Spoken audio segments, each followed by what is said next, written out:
Deus abençoe. Bom dia, queridos. Você está feliz com Jesus? Amém? Preparei uma palavra aqui para compartilhar com você. E o pastor pediu para eu mesclar um pouco do meu testemunho, contar um pouco do meu testemunho, daquilo que o Senhor fez na minha vida. Então vou introduzir falando um pouco sobre isso, sobre o meu testemunho, e aí a gente conclui com a palavra de Deus, essa parte que eu separei aqui. Hoje à noite vou estar aqui também, no culto do final da tarde. Eu me chamo Juliana Ferron, queridos. Atualmente estou trabalhando em Brasília, como o pastor falou, na Secretaria Nacional da Juventude. Os desafios na política têm sido muito grandes. E eu vejo que nós temos um poder nessa eleição de decidir entre luz e trevas, né? E eu parabenizo o pastor Jorge pelo posicionamento. Que eu vejo muitos pastores dentro do armário, se dizendo neutro, né, pastor? Não, porque Deus não tem, ontem eu li assim, Deus não tem candidato preferido. Tem. Deus não tem filho preferido. Mas candidato preferido ele tem sim. Ele preferiu muitas coisas na palavra dele. Ele preferiu a oferta de Abel do que a oferta de Caim. Ele preferiu muitas coisas. Mas vejo muitos pastores omissos nesse tempo e a igreja sedenta por uma direção. E a igreja ela tem a responsabilidade de governar em todas as áreas, inclusive na política. E trazer entendimento para que o seu povo discirna o que é melhor. Mas trazer as informações, né? Então, glória a Deus pela vida do pastor Jorge que tem feito isso. Eu tenho trabalhado lá, queridos, e nessa frente de combate, mas eu trabalho na área da sexualidade já há uns 7 anos mais ou menos. Eu tenho um livro, na verdade, 2 livros escritos na área da sexualidade. Um deles conta o meu testemunho, que se chama Cansei de Ser Gay, porque eu vivi na homossexualidade por 12 anos. E há 10 anos eu me converti. 10 anos eu parei na semana do meu aniversário para conversar com o Senhor Jesus e para perguntar se tudo que Ele tinha para a minha vida era aquilo que eu estava vivendo. Ativismo LGBT, promovia eventos para o público LGBT, drogas, vivia no mundo das drogas, casas de programa, promiscuidade, estava afundada em cocaína. E me vi então numa situação que para mim não tinha mais solução. Você já chegou a alguma conclusão sobre a sua vida, talvez em alguma área que não tem mais jeito para você naquela área? Muitas vezes. Pois é, mas naquela semana Deus disse que eu não tinha o direito de chegar a essa conclusão a meu respeito. Que Ele era o único que tinha esse direito de dizer, você não dá certo. Era com Ele, e Ele não disse isso. E eu falei então para Deus que eu precisava de respostas acerca da minha vida, porque se o que Ele tinha para me apresentar até então, se o que o mundo tinha para me apresentar até então era o que eu estava vivendo ali, o mundo não tinha me trazido respostas acerca da minha identidade, da minha sexualidade, e que então Ele poderia levar a minha vida, porque eu não tinha mais o que fazer. Quando eu tive essa conversa com Deus, eu tinha o temor, mas eu nem sabia ao certo se tinha alguém do outro lado me ouvindo, se tinha alguém do outro lado me escutando, e se existia Deus, né? Mas Ele estava lá, então eu dei uma oportunidade, olha a presunção, eu dei uma oportunidade para Deus me trazer respostas. Falei para Ele que eu iria na sua igreja, porque eu entendia que o mundo não tinha me trazido respostas, mas que Ele poderia ter alguma resposta que o mundo não tinha me saciado. Eu falei, Deus, eu vou por 2 meses na sua igreja, eu vou um tempo na sua igreja, mas eu não vou largar os meus vícios, eu não vou largar a minha vida, não vou largar nada do que eu faço, porque se o Senhor não funcionar, eu volto para o meu lixo, que é o que eu tenho vivido até os 30 anos. Até agora é o que tem me sustentado. É o lixo. E eu comecei a frequentar uma igreja, perto da minha casa, com uns 20 membros, onde o pastor falava problema, bicicleta, amedrento. Mas ele falava de Jesus. Mas eu ficava aí sentado onde você está e, com toda a minha razão, todo o intelecto, criticando aquele homem, aquele pastor, e conversando comigo mesmo e dizendo, mas o que me trouxe aqui é muito maior do que a gramática desse pastor, porque ele tem algo aí nele que eu não tenho, e se chama paz, e eu quero. Eu quero esse negócio porque eu não tenho. A gente tem um preconceito com relação à desistência, né? Eu relutei por muito tempo para desistir de uma vida que eu acreditei que ia dar certo. Fiquei 12 anos tentando viver uma vida que eu achava que era a única coisa que tinha reservado para mim. Afinal, eu tinha um desejo e ele ditava as regras, né? Ele ditava as normas. Refém de um desejo, onde eu obedecia o desejo, e ele era o meu Senhor. E quando eu vou para dentro dessa igreja, então, e durante o primeiro, segundo mês, o Senhor já tira as escamas dos meus olhos e fala, ei, você não precisa ser governada pelo seu desejo. Tudo aquilo que governa você é o seu Senhor. Eu ouvi isso logo nos primeiros cultos. E eu comecei a olhar para tudo aquilo que me governava ao meu redor. O cigarro, a bebida, a cocaína, as pessoas, os relacionamentos. Eu falei, meu Deus, quantos altares levantados na minha vida. Quantos senhores me governando. Uma briga para quem manda primeiro em mim. Para quem dá destino para a minha vida. Tantos senhores. Eu não quero mais servir a esses senhores. Eu entendi isso logo quando vim para uma igreja. Logo nos primeiros meses. Eu não quero mais servir a nenhum senhor. E talvez o maior senhor que eu esteja servindo hoje sou eu. Porque a homossexualidade não, ou qualquer outra imoralidade sexual, ela não tem a ver com sexo. Mas ela tem a ver com senhores, com idolatria. Senhores estabelecidos na sua vida. Então, o problema era eu estar no centro, o problema não era a homossexualidade ou qualquer outro vício, o problema é que eu estava no centro servindo a mim mesma. É muito mais difícil você tirar um ser humano do centro da própria vida do que fazer ele abandonar um vício, ou um comportamento, ou um hábito. Quando você entende que a maior parte dos problemas que você tem é porque você está no centro e a sua vida gira em torno de servir a você, e não a Deus, você entende que o seu problema é a sua idolatria. E Deus, ele é o segundo na sua própria vida.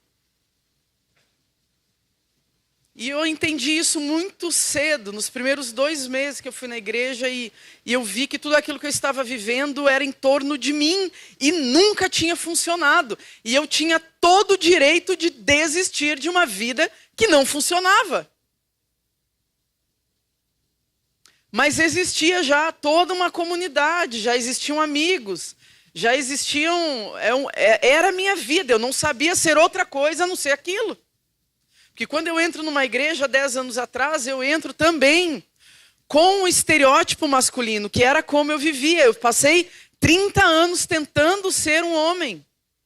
Porque entendi que deveria ser, por conta de muitas coisas que aconteceram. Nós tivemos aqui alguns meses atrás, no Congresso de Educação e Sexualidade. Quem estava aqui? E nós tivemos um momento numa salinha onde falamos de algumas questões, né? Que influenciam esse comportamento. Que não cabe agora falar tantas coisas. Mas um combo de coisas aconteceram para que a minha identidade crescesse de uma forma distorcida. Daquilo que Deus tinha preparado para mim. E eu me encontro então com 30 anos em crise de identidade. Por que crise? Porque todo ser humano que tentar viver longe daquilo que Deus programou ele para viver, vai entrar em crise. Vai entrar em crise. Então a gente vê os adolescentes de hoje tendo o nome social que eles desejam, a sexualidade que eles desejam, a orientação sexual que eles desejam, mas estão em crise. Por quê? Estão em ansiedade, crise de pânico. Crises alimentares. Por quê? Eles não estão fazendo tudo o que eles querem, não tem o nome que eles querem, não tem aceitação da sociedade, não tem aceitação nas escolas, não tem a celebração da sua orientação sexual, da sua identidade de gênero, quem é contra? Ninguém. Ninguém se opõe, nem o pai e a mãe muitas vezes dentro de casa. A sua falsa identidade está sendo celebrada. Ele não está no lugar que ele quer? Sim, mas por que ele está sofrendo? Não é uma contradição? A mesma contradição que eu quando vivia na homossexualidade e as pessoas me confundiam com um garoto. Eu entrava em banheiros e as tias do banheiro iam lá falar: ei garoto, esse aí é o banheiro de mulher. Mas então eu estava sendo confundida com homem? Sim, mas não era isso que eu queria? Sim, mas e por que eu chorava quando me confundiam com homem?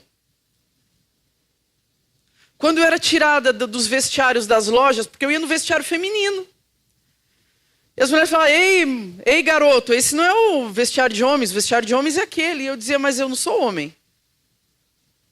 Mas eu não estava sendo ali afirmada de que era o que eu estava buscando? Sim, mas por que eu chorava de tristeza quando eu era confundida? Você percebe a confusão, queridos? Porque nós não vamos ser satisfeitos, plenos, felizes, completos, vivendo numa identidade que não é aquela que Deus trouxe para nós. Você entende?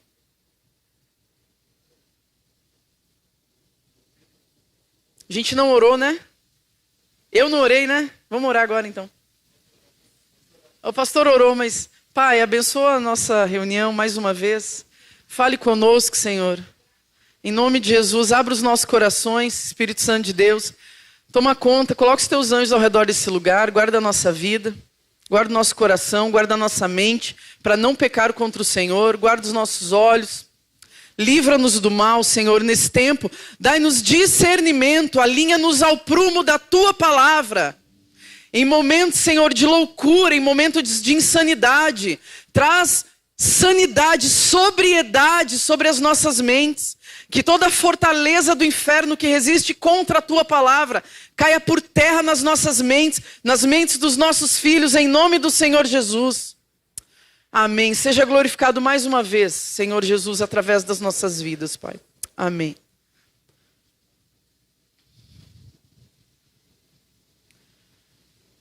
Esqueci onde eu estava.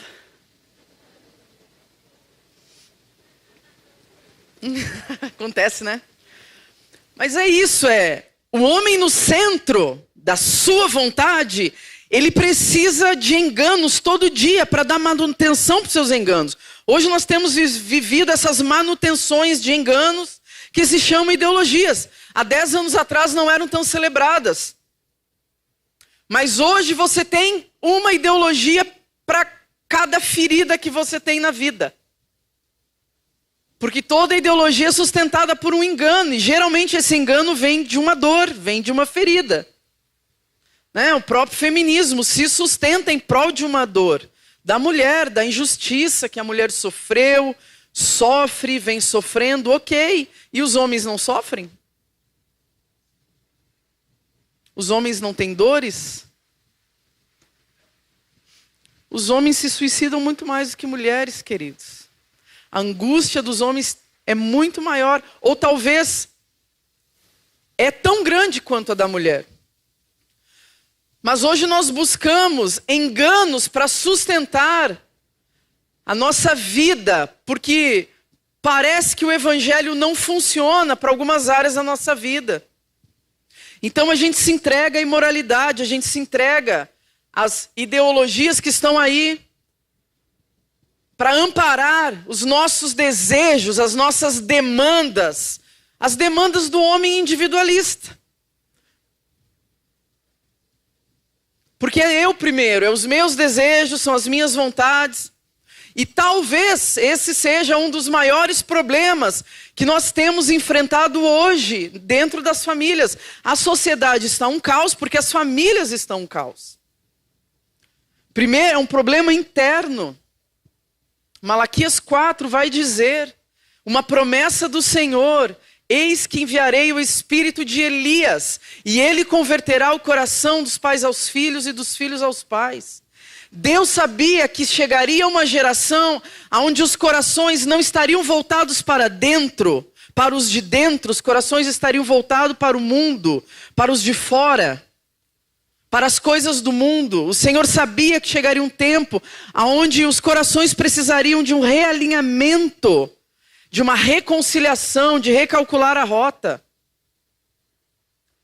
E talvez o maior problema que essa passagem denuncia é justamente corações com focos diferentes do que o Senhor propôs. Corações voltados para fora, para o mundo, querendo amizades com o mundo, não querendo entrar em conflito com o mundo, vivendo em autopreservação. Talvez esses sejam os problemas desses pastores, pastor Jorge, que não estão se posicionando hoje em política. Autopreservação do homem moderno. Eu não quero entrar em conflito com o mundo, então eu me declaro neutro. Nem que a minha família seja destruída, eu não posso ser cancelado pelo mundo. Corações alinhados ao mundo e desalinhados de Deus. A autopreservação do homem moderno. Por que converter os corações? Porque os corações de pais e os corações dos filhos estão em conflito. Conflito geracional. Cada um com seus próprios interesses. Os pais com os seus e os filhos com os deles. Não somos mais nós, somos eu. Uma família cheia de eus. Não porque eu quero dessa forma, porque eu quero do meu jeito. Porque eu quero que seja assim. Individualismo. Talvez seja um dos maiores problemas que nós temos enfrentado nas famílias e que tem trazido, sim, o caos para a nossa sociedade. E essa promessa, ela fala de uma conversão interna. Ela não diz que o problema é a cultura. Ela diz que o problema está no seu coração, com foco errado.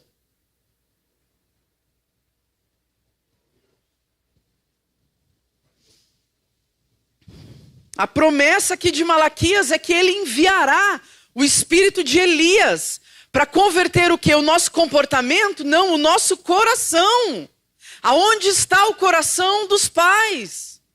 Aonde está o seu coração nesse tempo, querido? Não é as suas ações. As suas ações vão denunciar aonde está o seu coração. Quem o seu coração está querendo agradar?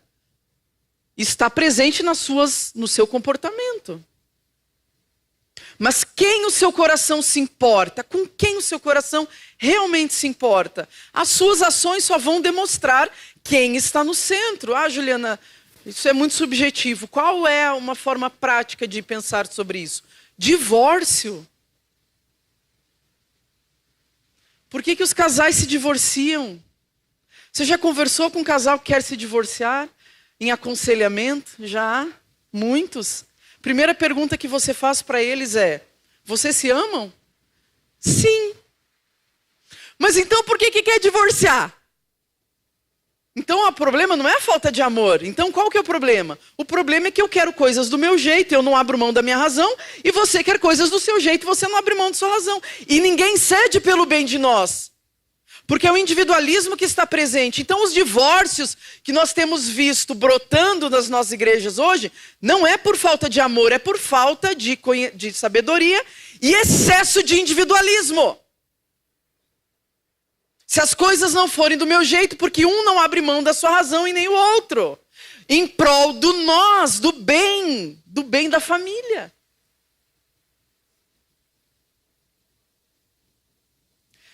E aí o Senhor fala, lá em Gênesis, acho que é 1:28. Sejam frutíferos e multipliquem-se. Sejam frutíferos e multipliquem-se. Falou isso para quem? Falou para a primeira família. Adão e Eva, falou para eles, sejam frutíferos, esse é o modelo. Mas o que nós temos visto hoje através das famílias individualistas? Famílias que não são frutíferas e não se multiplicam, famílias estéril e divididas. Ao invés de frutífera, o que é algo frutífero? Algo que deixa legado, algo que repassa princípios, alguém que repassa valores.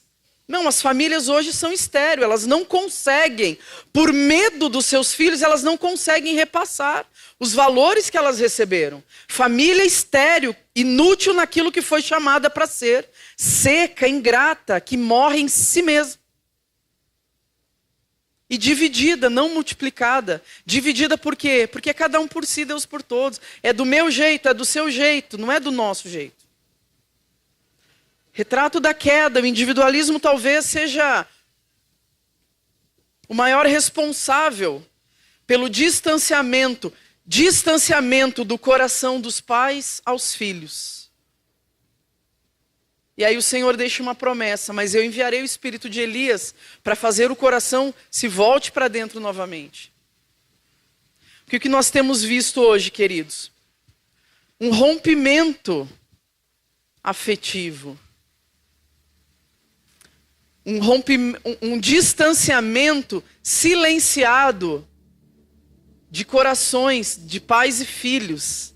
Uma epidemia de distanciamento afetivo entre pais e filhos. Um distanciamento de coração que é visível hoje na sociedade. Visível. O nós sendo deixado de lado pela realização do eu. Então eu não deixo de ver pornografia porque o que eu vou fazer com o meu desejo? Não, mas você vai destruir a sua família se você continuar vendo pornografia. Não, mas e eu? Como é que eu fico? E aonde fica o meu desejo? E a minha vontade, a minha carência? E eu? Não, mas não é sobre você, é sobre nós. Você vai destruir a sua família se você continuar nesse adultério. Porque pornografia é adultério, queridos. São várias amantes. Você vai destruir a sua família se você... Não, mas e eu? O que eu faço com o meu desejo, com a minha vontade? E as crianças, os filhos, eles estão ali aprendendo o modelo funcional, o modus operandi. Sou eu em primeiro lugar. E o que eles estão fazendo? A mesma coisa. Voltando-se para o mundo e tratando o mundo como prioridade. Eles só estão repetindo o modelo que eles estão vendo. Porque a promessa de Deus é que primeiro o coração dos pais se converta aos filhos, para que depois o coração dos filhos se converta aos pais. Então primeiro o chamado é para os pais.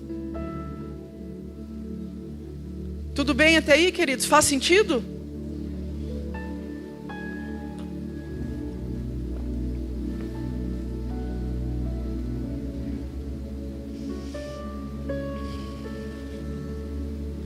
Os filhos ali estão vendo como que os seus heróis resolvem problemas simples, abandonando muitas vezes o seu jeito de fazer as coisas certas, querer tudo do seu jeito em prol do desejo também do outro, do espaço do outro. Como que os meus heróis resolvem os conflitos para que todos vivam em paz? Eles estão aprendendo o modelo. Crianças cujos pais se divorciam. Crianças cujos pais se divorciam morrem mais cedo. São menos saudáveis fisicamente e emocionalmente. Têm menos chance de ter cursos de qualificação. Têm menos estudo e têm maior probabilidade de se envolver em crimes. Todo mundo sofre pela minha vontade, porque eu não abro mão dela.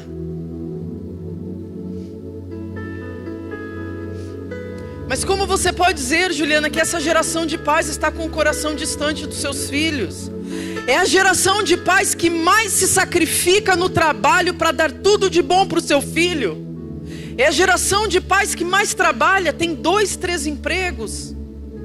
Para dar o melhor, é a que mais viaja, é a que mais faz reuniões, é a que mais tem horas de trabalho para dar tudo para os seus filhos.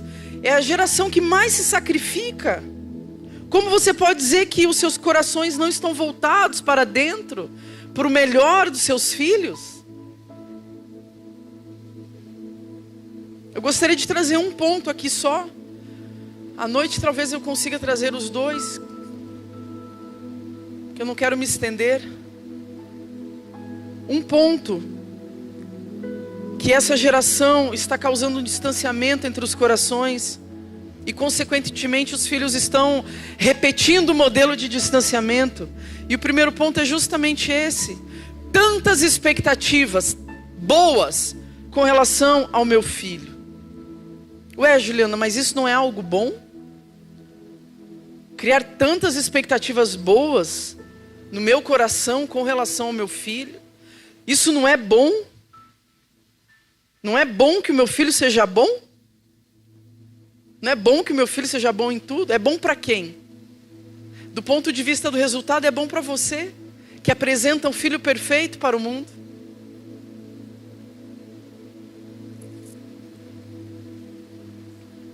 É bom para mim enquanto pai, porque dessa forma eu também não desidealizo o pai perfeito que eu sonhei para mim, a família perfeita que eu sonhei. Se eu apresento um filho extremamente capaz, habilidoso e bom para a sociedade, isso reforça que eu dei certo como pai. Isso é bom para quem? Um filho perfeito é bom para quem? Para mim, porque reforça que eu sou um pai perfeito. Será que nós não estamos exigindo, esperando e pedindo mais dos nossos filhos do que o próprio Senhor espera deles?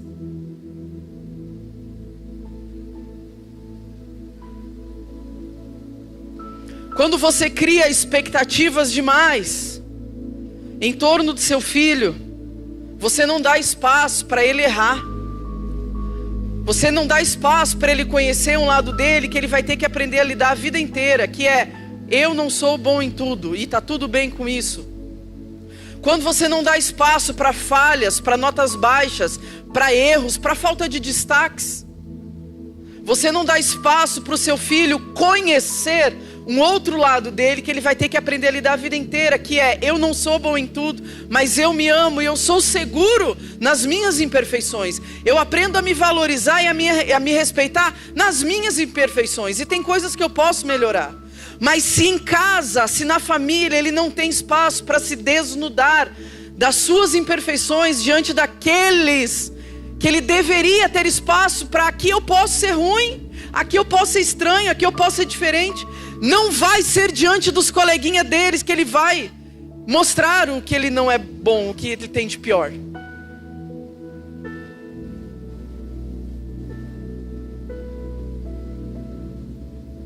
Ele deixa de conhecer que ele é limitado, que ele é falho sim, que ele tem medos, mas que tem coisas que ele pode melhorar. Não há espaço para erros.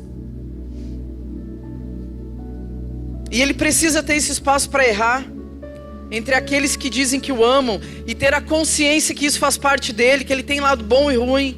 Se ele não aprende a se despir em casa dessa idealização de filho perfeito, ele não vai se despir na frente de ninguém. Vai viver uma vida inteira de comparação e frustração com ele mesmo.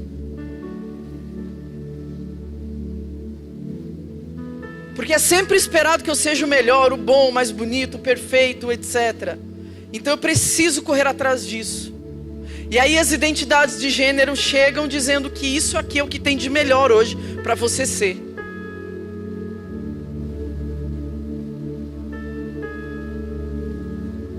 Ele aprende a ter a imagem de filho perfeito em casa, com os pais que não abrem mão desse filho perfeito, não abandonam esse lugar de perfeição. Que outras competências poderiam ajudar o nosso filho a se desenvolver, além de, com 10 anos, falar 2, 3 idiomas, com 12 anos ser um Masterchef, com 9 anos ser o cara que tem destaque na natação. Percebe que os filhos com 2 anos viraram mentores e coach? Você tem até medo de conversar com a criança de 9 anos, ela sabe mais que você, é um Wikipedia. Você está conversando com ela, fala não, ela já sabe muito mais. Criança com 12 anos está com 10 diplomas já sabe tocar piano, saxofone, fala grego, é campeão de jiu-jitsu, é campeão de natação. Ela só não fez aquilo que ela foi chamada para fazer na infância, brincar. Mas é interessante que todas essas competências que nós estamos, todas essas habilidades que nós estamos desenvolvendo nos nossos filhos, não são suficientes para que quando chegue uma identidade de gênero falsa diante dele, com 12 anos, ele continua não sabendo o valor que ele tem. Então o curso de grego, de japonês não adiantou, é porcaria nenhuma. Porque chega uma falsa identidade de gênero, ele não sabe o valor que ele tem, ele não sabe se amar, ele não se ama, ele não se respeita, ele não se valoriza, ele não tem autoestima, ele acha que ele não é nada. Então, isso tudo que a gente está proporcionando para os nossos filhos serem bons, está ensinando eles a se amar? Ou está ensinando eles a ser um filho perfeito para que você seja um pai perfeito diante da sociedade? Então, na verdade, quem eu estou querendo agradar com tudo isso?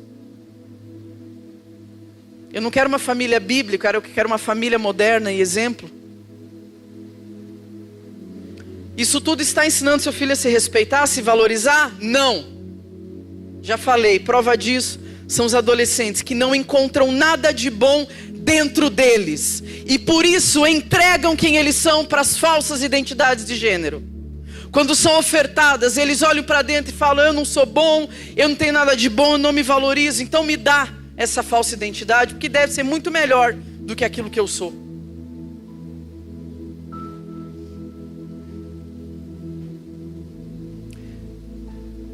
Identidade de gênero é isso, queridos, é sobre autorrejeição.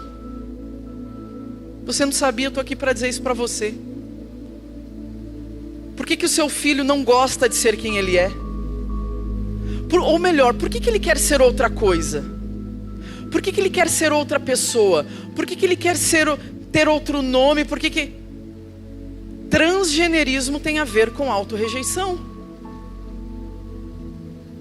Porque eu não vejo nada de bom em mim. Não é verdade? Não vejo vantagem em ser eu. E aí entra a criticidade. Por quê? Porque ele nunca teve espaço para não ser bom, lembra? Ele nunca teve espaço para se amar nas suas imperfeições. Então ele não aceita esse lado dele.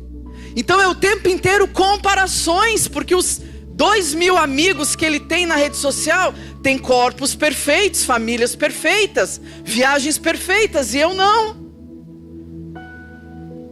E aí entra essa vaidade patológica, esse narcisismo. Então eu preciso ser outra coisa, eu preciso ser muito melhor, porque o que eu sou é insuficiente, é ruim, é mau, não é bem visto, é fraco, não tem vantagem. Ele não vê vantagem em ser ele, queridos, com 10, 12 anos de idade. E aonde que as ideologias entram? Nesse espaço que a gente está dando, nas prioridades erradas que nós estamos dando. Estamos dando de tudo que é descartável, tudo que não precisa. E a aflição dele, né, está justamente porque ele não se ama do jeito que ele é. Não se ama, não se aceita. Por que eu sou... Por que se tornam inseguros? Porque não conhecem alguns lados que eles também têm. E começam a se comparar no desejo de ser o outro. Autocríticas, reclamações do nome, do corpo, da voz, do cabelo, da família, da condição social. Não aprendeu a respeitar aquilo que Deus deu para ele, aquilo que Deus o fez. Mas como em casa ele nunca teve espaço, ele sempre teve que tirar 10, porque ser bom é só tendo destaque em tudo que ele faz. Em casa ele precisa continuar sendo filho sonhado. Veja bem, queridos, em casa ele precisa continuar sendo filho muito sonhado. Então, quando ele sabe que ele entra numa confusão de identidade com 10, 12, 13 anos de idade, e ele precisa trazer um problema para dentro de casa, para que a família ajude ele a sanar um problema de falsa identidade, ele não pode, ele não consegue. Por quê? Porque em casa nunca teve espaço para problema e confusão.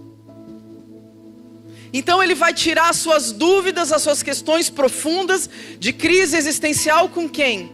Com seus mentores, os seus amigos de 12 anos.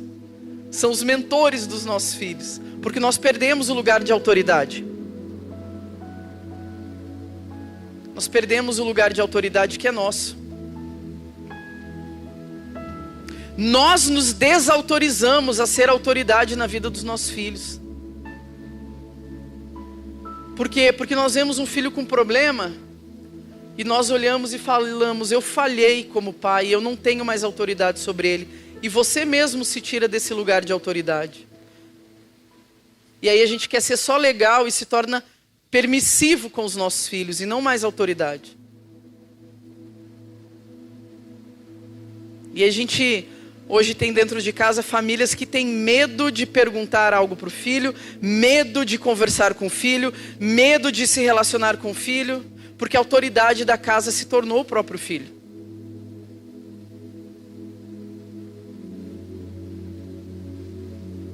Eu acho que meu tempo está encerrando, eu não sei quanto tempo eu tenho ainda, não está marcando ali.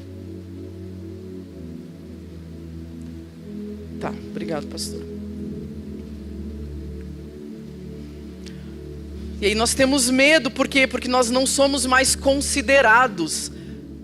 A nossa voz não é mais ouvida pelos nossos filhos. Por que não é mais? Porque nós nos retiramos desse lugar de autoridade. Porque o mundo não gosta dessa palavrinha autoridade. Autoridade, limites, disciplina, temor. O mundo não gosta. Então, como nós não queremos conflito com o mundo, nós nos retiramos também desse lugar. E isso não é de hoje. Olha a passagem de Jefté na palavra de Deus, queridos. Jefté é um filho de Gileade. Está lá em Juízes, se eu não me engano.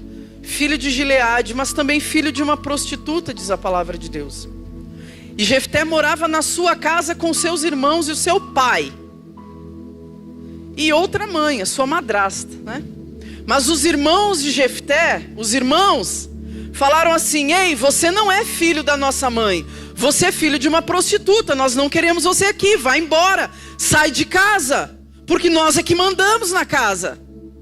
E o que aconteceu naquela família? Jefté foi expulso da sua própria casa por seus irmãos, adolescentes mandando em casa. E cadê o pai? Cadê Gileade? Para proteger o seu filho, não estava ali, estava omisso. Por quê? Porque ele não queria confusão com ninguém. Então deixa os adolescentes mandarem dentro de casa. Eu não quero me indispor com ninguém. Eu não quero me indispor com a minha nova esposa. Eu não quero me indispor com os meus filhos. E aí a palavra de Deus diz que Jefté é expulso da sua própria casa pelos seus irmãos, adolescentes mandando dentro de casa. E ele faz o quê? Ele vai se juntar. A palavra de Deus diz que ele se junta com um bando de outros órfãos. Órfãos de pais vivos. Se torna líder de marginais. Por conta da omissão de um pai que deveria estar ali protegendo na sua figura de autoridade. Mas não quer confusão com o mundo, então permanece ali na autopreservação para não entrar em conflito muitas vezes com a esposa.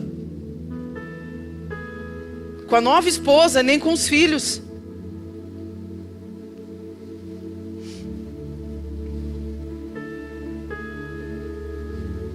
A maioria dos filhos que se declaram hoje debaixo de uma falsa identidade de gênero, queridos, eles não estão em rebelião consciente contra Deus, eles só estão confusos. E aqui eu estou falando do transgenerismo, que é uma questão política e ideológica. Eu não estou falando da pessoa transgênero que vive numa condição psicológica de sofrimento. São duas coisas que nós precisamos identificar e diferenciar. Mas segundo uma pesquisa de uma professora chamada Lisa Littman, ela diz que 87% dos adolescentes que se identificam com uma identidade de gênero estão vivendo, na verdade, uma pressão social, um contágio social. Eles não sofrem de incongruência ou de disforia de gênero. Não é uma condição psíquica, é uma condição ideológica. Precisamos diferenciar essas duas coisas. Porque as pessoas em sofrimento precisam ser amadas, apoiadas. Mas as ideologias precisam ser combatidas. As ideologias precisam ser combatidas. A palavra de Deus fala isso. Levamos todo pensamento cativo a Cristo. E destruímos argumentos e fortalezas que se opõem ao conhecimento da palavra de Deus. Mas como que eu vou destruir fortalezas e argumentos na mente do meu filho, se eu não me relaciono com Ele, se eu não participo da vida dele, se eu estou num patamar de detentor da verdade, aquele que sempre onde tem um problema, tem um sermão. Não há relacionamento, mas é um sermão, é um versículo, é uma imposição. Porque nós passamos do autoritarismo para a permissividade. É tudo do meu jeito, é eu que controlo, eu que mando. Ou não, ou pode tudo, faz o que você quiser. Não, queridos. A autoridade vem para isso, eu me relaciono, mas eu sou considerado na sua vida, porque eu sou seu pai, eu não sou seu amigo. E eu sou considerado, não é porque eu sou legal, é porque Ele me respeita como pai. E nós precisamos voltar a esse lugar, que nós muitas vezes entregamos para o mundo.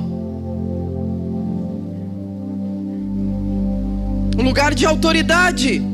Adolescentes vampirando afetos nos seus amigos de 13 anos, porque não consegue conectar com o pai na sua confusão. Mas é justamente na sua confusão que nós precisamos sair desse lugar de detentores da verdade, pregadores, né? Que sabemos tudo, e descer ao nível de confusão e crise existencial que ele está hoje, queridos. Porque o mundo está fazendo isso, está acessando o coração dele, e nós estamos perdendo a guerra. Não foi isso que Deus fez conosco? Foi, Ele nos tirou das trevas, do lugar de escuridão, do lugar de confusão, do lugar de pecado. Ele desceu até onde nós estávamos e nos transportou para o reino do seu Filho amado, a saber, Cristo Jesus. Foi isso que Ele fez.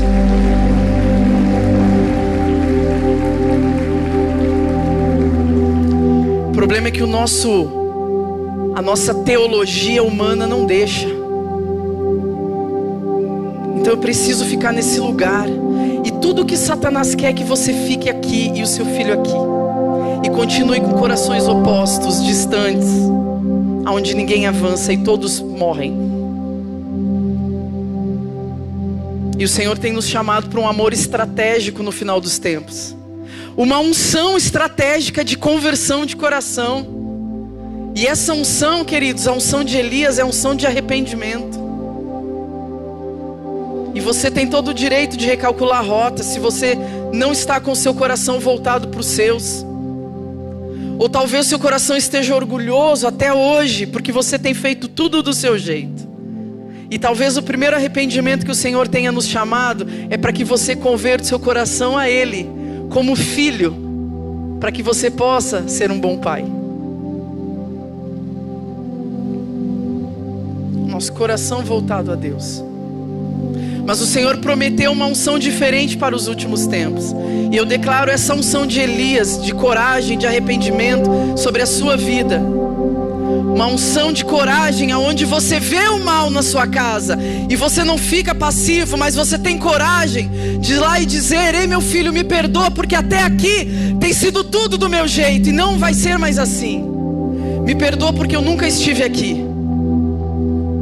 E a partir de hoje, eu declaro sobre nossa família, uma família bíblica, uma família livre das amarras do mundo, dos enganos do mundo. E você é livre, queridos, para tomar a autoridade que talvez você tenha entregue como pai. E mãe, você tem a liberdade de devolver o sacerdócio para o seu marido. Deixa ele ser pai e fazer do jeito dele. Muitas vezes as mães roubam a autoridade dos pais, querendo que ele brinque do meu jeito, faça as coisas do meu jeito, arrume o filho do meu jeito, deixa ele fazer do jeito dele, porque ele não é você. Deixa o pai ser pai, fazer as coisas. Deixa ele brincar com o seu filho como homem, como pai, rolando no chão, jogando água na cara, brincando como pai. O seu filho precisa disso. Em nome de Jesus, que o seu coração se converta ao Senhor, ao prumo, que as famílias voltem ao prumo da palavra de Deus. A palavra de Deus diz que se o seu olho for bom, essa palavra bom quer dizer único. Se o seu olho tiver um único foco, Jesus, todo o seu corpo, todo o seu redor será cheio de luz. A sua família será restaurada. Eu declaro restauração sobre os lares, restauração sobre as famílias quebradas, restauração sobre os casamentos quebrados. E que todo individualismo caia por terra em nome do Senhor Jesus. Seja abençoado, meus queridos, em nome de Jesus, Pai. Amém. Glória a Deus. Ré menor. Vem com Josué, tá em Jericó, Jericó, Jericó. Vem com Josué, tá em Jericó, e as muralhas ruirão. Vem com Josué, tá em Jericó, Jericó. Só hoje o convite do Cláudio Duarte, hein? Só hoje. Jericó, e as muralhas ruirão.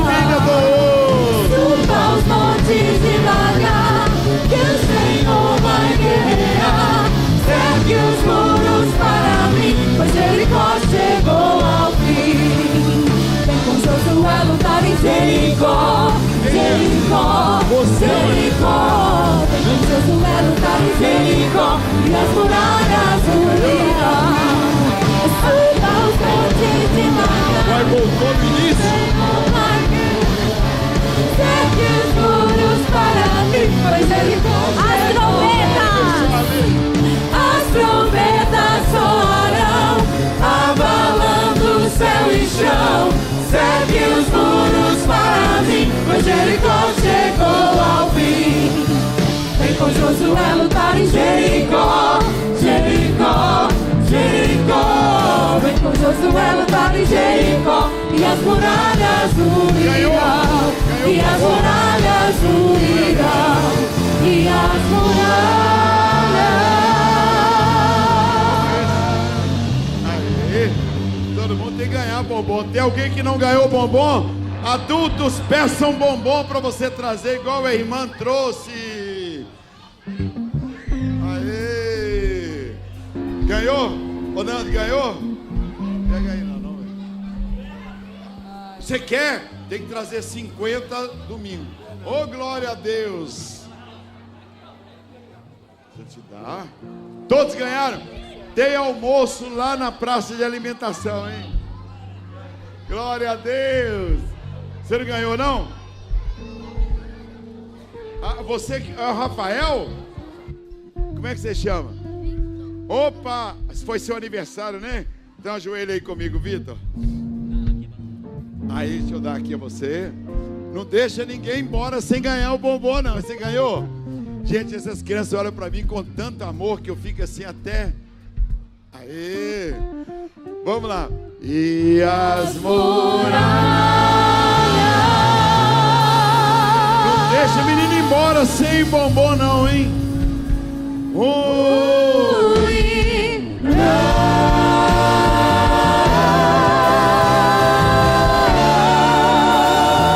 Todo mundo bem forte. 1, 2 e rei.